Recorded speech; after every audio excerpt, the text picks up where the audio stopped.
அதாவதுண்ணே, NEET தேர்வை பொறுத்த மட்டும் ம். 3 வகையான முறையில் தான் அதை நீட்பதற்கான சட்ட ரீதியான வாய்ப்பு இருக்கு. அந்த மெடிக்கல் கவுன்சில் ஆக்ட் 2019 செக்ஷன் 14 அதை மட்டும் தனியாக தொக்க எடுத்துடலாம். எடுத்துட்டோம்னா எந்த மாநிலத்தில் நீட் இருக்காது.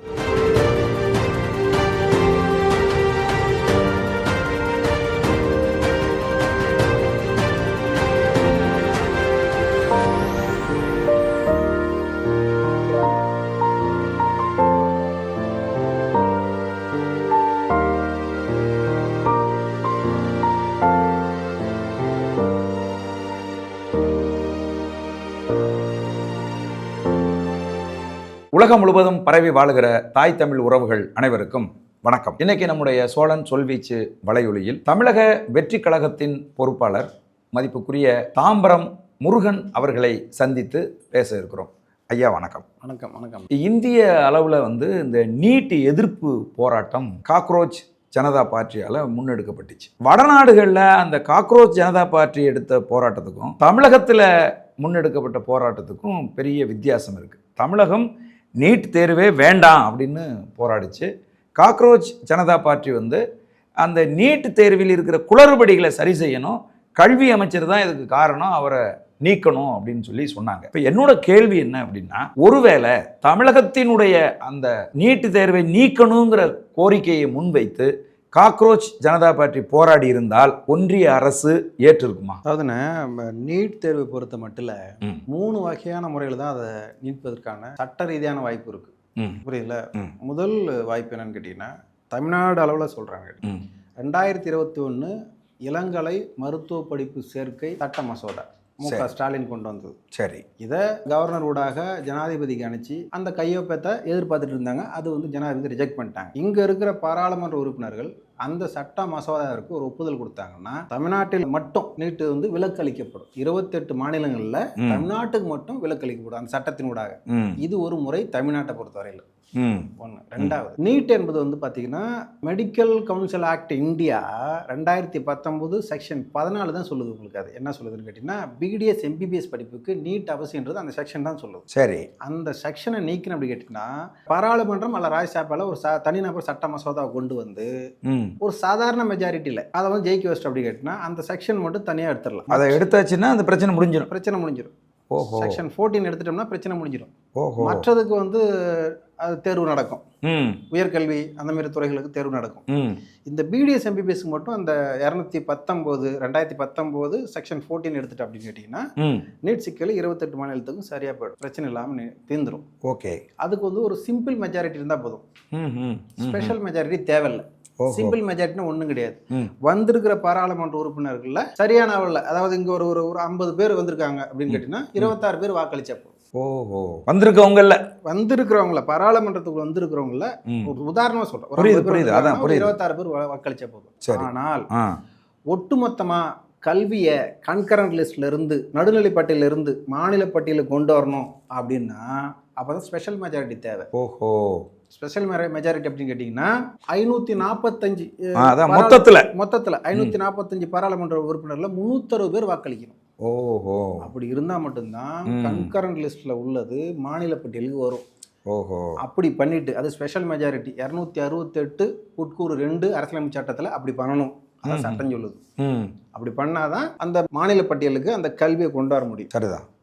கன்கரண்ட் லிஸ்ட்ல இருக்கிறத மாநில பட்டியல் கொண்டு வர முடியும். அது கொண்டு வரணும். அதுக்கு அடுத்தது அதோட இன்னொன்று சேர்க்கணும். இந்தியாவில் இருக்கிற 28 மாநிலங்களுடைய பாதி மாநிலத்தினோட ஒப்புதலும் வேண்டும். ஸ்பெஷல் மெஜாரிட்டிக்கு மெஜாரிட்டி இருந்தா மட்டும் பத்தாது. இவங்க அந்த மாநிலத்தினோட ஒப்புதலும் தேவை. சரிதான். புரியுதுங்களா? இப்படி இருந்தால் மட்டும்தான் அந்த கன்கரண்ட் லிஸ்ட்ல இருக்கிற மாநில அந்த கல்வியை மாநில பட்டியலுக்கு கொண்டு வர முடியும். இது ஸ்பெஷல் மெஜாரிட்டினூடாக கொண்டு வரது. பொதுப்பட்டியலில் இருக்கிற கல்வியை மாநில பட்டியலுக்கு கொண்டு வரணும். இப்படிதான் கொண்டு வர முடியும். அதான் சட்டம். இதான் முறை. சரி. முறைன்னா 360 பாராளுமன்ற உறுப்பினர் வாக்களிக்கணும். அந்த அளவுக்கு மெஜாரிட்டி பிஜேபி இருக்காருன்னு தெரியல. ஒண்ணு. அடுத்தது 28 மாநிலத்துல பாதி மாநிலம் ஏறத்தாழ ஒரு 16-17 மாநிலம் ஒப்புக்கணும். ஆமா, ஒப்புக்கணுமா? அப்படி ஒப்புக்குமான்றதும் கேள்விக்குறி. சரிதான். அதுவும் தெரியல. அப்போ அந்த பொதுப்பட்டியலில் இருக்கிற விஷயங்களை மாநில பட்டியல் கொண்டு வர்றது அவ்வளவு சாத்தியம் இல்லை. அப்போ அந்த கதவை அடைச்சி போச்சு. அதுக்கப்புறம் இந்த சிம்பிள் மெஜாரிட்டி சொன்ன பார்த்தீங்களா? ஆமா, அதுல வாய்ப்பு இருக்கு. அது பாஜக நினைத்தால் அந்த சிம்பிள் மெஜாரிட்டின் கூடாக அந்த மெடிக்கல் கவுன்சில் ஆக்ட் 2019 செக்ஷன் 14 அதை மட்டும் தனியாக தொக்க எடுத்துட்டோம்னா எந்த மாநிலத்தில் நீட் இருக்காது. அதுக்கு சிம்பிள் மெஜாரிட்டி போதுமானது. கவர்னர் இது ஜனாதிபதி ஒப்புதல் இருந்தால் போதும். அதுவும் இவர்கள் பிஜேபி ஆட்சி செய்யல. நேரம் அங்கே வந்துருங்க, தமிழ்நாடுக்கு வந்துருங்க. இளங்கலை சேர்ப்பு மருத்துவ படிப்பில் இளங்கலை சேர்ப்பு சட்ட மசோதா 2021 அப்ரூவல் பண்ணிட்டா இங்கே மட்டும் விலக்கு, எங்க தமிழ்நாட்டுக்கு மட்டும் விலக்கு. இந்த 3 கோட்பாடு மட்டும்தான் இதுக்கான வாய்ப்பு. வேற நீங்க என்ன செஞ்சாலும் வாய்ப்பு இல்லை. இப்ப அங்க நடந்தது காக்ரோச் ஜனதா பார்ட்டி நடத்துனது என்ன தெரியுங்களா?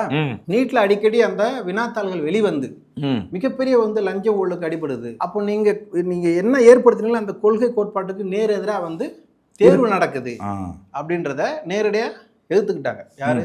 காக்ரோச் எடுக்கிறாங்க. அதை மத்திய அரசு ஒப்புக்கிட்டு நடந்ததுக்கான செயலுக்கான முழு தார்மீக பொறுப்பு ஏற்றுக்கிட்டு தர்மேந்திர பிரதான் கல்வித்துறை அமைச்சர் பொறுப்புலேருந்து விலகிறார். புரிஞ்சு போச்சு. இதான் அங்கே நடந்தது. தமிழ்நாட்டை பொறுத்த வரைக்கும் தொன்று தொட்டு நேற்று வேணாம் அப்படின்னு தான் எல்லா கட்சிகளுடைய மனப்பான்மையும் அப்படிதான்.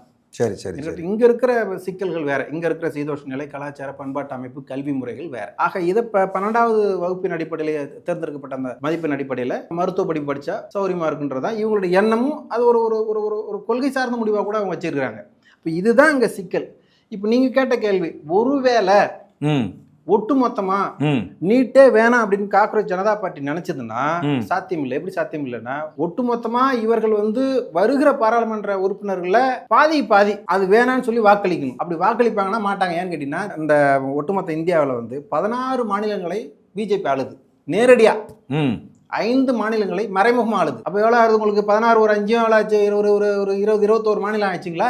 அப்போ ஒரு தேசத்தை கிட்டத்தட்ட 70-80% ஆளுகிற ஒரு தேசிய கட்சி. அதனோட அடிப்படை கொள்கையே ஒரே நாடு ஒரே தேர்தல், ஒரே நாடு ஒரே மொழி, இப்படி ஒரே நாடு ஒரே கல்வி அப்படின்ற முறையில போயிட்டு இருக்கும் போது சிம்பிள் மெஜாரிட்டியில வாக்களிக்கிறது இவங்க அப்படி சொல்லுவாங்க. அவங்களோட அடிப்படை நாதத்திலே கை வைக்கிற மாதிரி தானே ஜனதா பார்ட்டி இருக்கு. அப்ப அதுவும் போராட்டத்தினூடாக சாத்தியம் இல்லாமல் இருக்கலாம் அப்படின்னு நினைப்பு. ஆனா வேளாண் திருத்த சட்ட மசோதா தொடர்ந்து பஞ்சாபினுடைய விவசாயிகள் போராடி அதை மாத்தினது மாதிரி இது ஒரு ஆண்டுகள் தொடர் போராட்டம் கூடாக அந்த போராட்டத்தை வீரியத்தோட முன்னெடுத்தா மாற்றுவதற்கு வாய்ப்பு இருக்கு. பஞ்சாப் விவசாயிகள் ஒரு 1000 பேரை காவு கொடுத்து அந்த 3 வேளாண் திருத்த சட்ட மசோதா எடுத்தாங்க இல்லையா? அது போல இருந்ததுன்னா அந்த நீங்க சொன்ன அந்த நீட் தேர்வுக்கான அந்த சட்டத்தை, அந்த திருத்தங்களை மட்டும், அந்த சட்டத்தை மட்டும் தனியாக எடுத்துடலாம். அப்ப திமுக ஆட்சி அதிகாரத்துக்கு வர்றதுக்கு முன்னாடி நீட்டு தேர்வை முழுதும் நீக்குவதற்கான ரகசியம் எங்கள்கிட்ட இருக்கு அப்படின்னு சொன்னாங்களே, அது எந்த அடிப்படையில் சொன்னாங்க? அதாவது அதை எப்படி கேட்டீங்கன்னா, அது ஒட்டுமொத்தமாக பகுத்தறிவு பகலவனாக உருவாக்கப்பட்ட அந்த கட்சி பகுத்தறிவு இல்லாத நபர் சொன்ன பதில் அது ஒண்ணுமே இல்லை. அடிப்படையே அது இல்லை. அது ஒண்ணு மக்களை ஏமாற்றுவதற்காக சொன்னதா இருக்கலாம், அல்ல அதை பத்தி ஒரு அடிப்படை அறிவு இல்லாம சொல்லதா இருக்கலாம். நானும் சொல்றேன் 3 ஸ்டெப் தான் இருக்கு. நீங்க சுட்டி காட்டுறது துணை முதல்வரா இருந்த உதயநிதி ஸ்டாலின் நீங்க சொல்றீங்க அடிப்படை அறிவு இல்லாம பேசியிருக்கணும். அப்படி இல்ல, அடிப்படை அதை பற்றி அறிவு. நீட் தேர்வை குறித்து அப்படிதான் பேசணும். சரி சரி. ஒட்டுமொத்தம் ஒரு மனிதனை தரக்கூட பேசக்கூடாது. அடிப்படையில நீட் தேர்வு அல்லது மருத்துவ படிப்புக்கான அடிப்படை அறிவு, அந்த சட்ட நுணுக்கங்களை பற்றி அறிவு இல்லாம பேசிட்டாப்ல. ஓஹோ ஓஹோ, தெரியுதுல்ல? இப்ப இதான் செக்ஷன், இதான் ரூல் தெரியுது. மத்திய அரசு என்ன பண்ணனா அதை எடுக்கலாம். பொதுப்பட்டியல இருந்து மாநில பட்டியலுக்கு என்ன கொண்டு வர முடியும், என்னென்ன சாத்தியக்கூறு இருக்கு, சட்டத்துல என்ன சாத்தியக்கூறு இருக்கு. நீ மாட்டு போய் ஃபைல் எடுத்து வச்சிட முடியாது இல்ல? அது சரி. அதை தெரிஞ்சுக்கணும். அடுத்து இந்த செக்ஷன் மட்டும் தெரிஞ்சுக்கிட்டு அதை என்ன போக்குறதுக்கான வாய்ப்பு தெரியும். அப்புறம் தமிழ்நாட்டுக்கு அவங்க தான் சட்டத்திருத்த மசோதா எழுதி அதை ஃபெயிலியர் ஆயிட்டாங்க. 3 வாய்ப்புகள் தானே. வேற நீங்க எந்த ரூட்டு போனாலும் வாய்ப்புல போராடி கொண்டு இருக்கலாம், அவ்வளவுதான். மத்திய அரசு செவி சாய்க்காது. நான் நீட் தேர்வுல குளறுபடி இருக்குது, கொஸ்டின் பேப்பர் லீக் அவுட் ஆயிடுச்சு, அதுக்கு தார்மீக பொறுப்பு ஏத்துக்கிறேன், நான் பதவி விலகிறேன் போயிட்டாரு மாண்புமிகு அமைச்சர் தர்மேந்திர பிரதான் போயிட்டாப்ல, அவ்வளவுதான். அதுக்கப்புறம் என்ன சொல்றேன், நீட் கேள்விக்கான அதை நேர்மையாக நடத்துவதற்கான ஒரு சட்ட மசோதா சரி, இப்போ ஒரு புதிய குழு அமைச்சிருக்காங்க. அதுக்கான ஒரு சட்ட மசோதா போட்டு ஒரு 10 கோடி அபராதம், ஒரு ஆண்டு 2 ஆண்டு சரி அப்படின்ற மாதிரி ஒரு டைட்டா கொண்டு வராங்க. சரி, எந்த வித சிக்கல் இல்லாம அந்த நீட் தேர்வை நடத்துவதற்கான முனைப்பாதான் மத்திய அரசு இருக்க ஒழிய தமிழ்நாடு அரசு கேட்டுக்கொண்டதை நின்னுங்க இந்த ஒரு மாநிலத்துக்கான விடுவிப்பு இல்ல. ஒட்டுமொத்தமா அந்த மெடிக்கல் கவுன்சில் ஆக்ட் 2019 செக்ஷன் 14 நீக்குவதற்கான அவங்க எண்ணமும் இல்ல, முயற்சியும் எடுக்கல. பொதுப்பட்டியலிருந்து மாநில பட்டியலுக்கு கல்வி கொண்டு வருவதற்கான துளி கூட எண்ணம் இல்லை.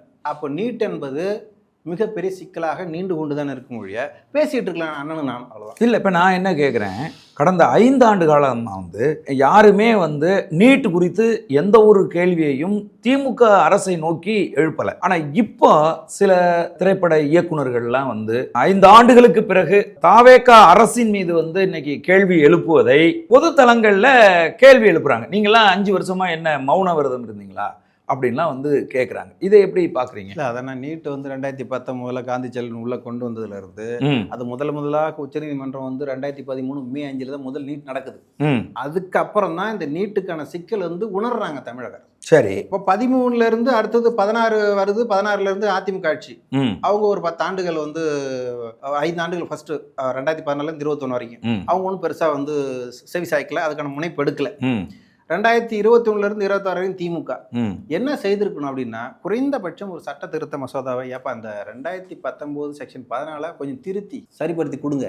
அப்படி இல்லை அப்படின்னு கேட்டிங்கன்னா, நாங்கள் தனிப்பட்ட முறையில் எங்கள் மாநிலம் வந்து ஒரு சட்ட திருத்த மசோதா உங்களுக்கு தாக்கல் பண்ணி வச்சிருக்குது, அதை கவனம் செலுத்தி எங்களுக்கு ஒரு அனுமதி கொடுங்க, சட்ட திருத்த மசோதா அப்ரூவல் கொடுங்க, நாங்கள் மட்டும் கொஞ்சம் தப்பிச்சுக்கிறோன்றதுல இந்த பாராளுமன்ற உறுப்பினர் முனைப்பா பாராளுமன்றத்தில் குரல் எழுப்பலங்கிறீங்க. ஆமா, எழுப்பல.